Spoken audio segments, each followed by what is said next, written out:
大家好，欢迎收看爱上电子。发现了一款很好的芯片，它的输出电压是标准的5伏，电流可以达到300毫安，比一般的电流要大，因为它是输入220伏的，也可以单个二极管输入以后，通过电容滤波加到5、6、7、8角，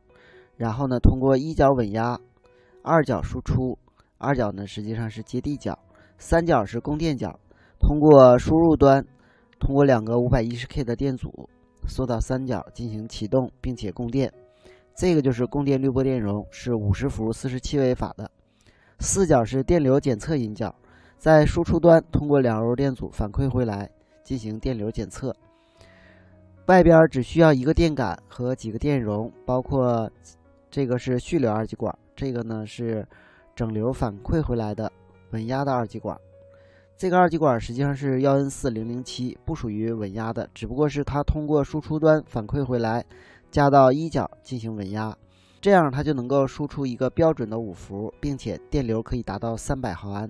一般的小电器都够用了。这个呢就是一个电水壶的板，我们看它这段输入以后，通过一个二极管半波整流，然后通过一个电容滤波，就加到了这个5、6、7、8角。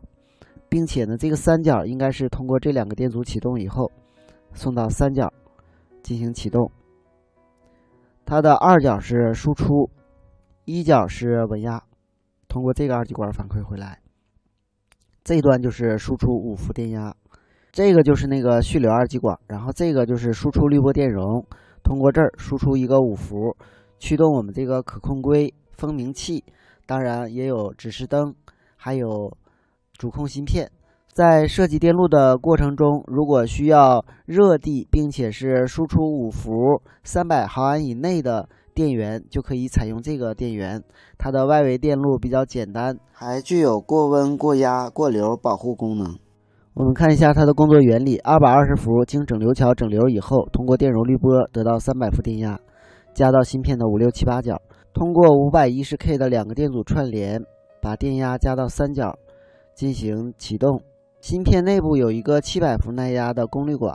这样呢它就开始导通。电流方向是它的极电极，然后发射极二角输出，然后经电感限流以后向后极输出5伏。当这个位置的电压达到5伏，通过二极管反馈到一角内部功率管截止。这时电感上由于储存了磁能，所以这端的正电压继续向后极供电，这端的负电压通过序流二极管回到这端给负载供电。好，今天咱们就到这里，谢谢大家，再见。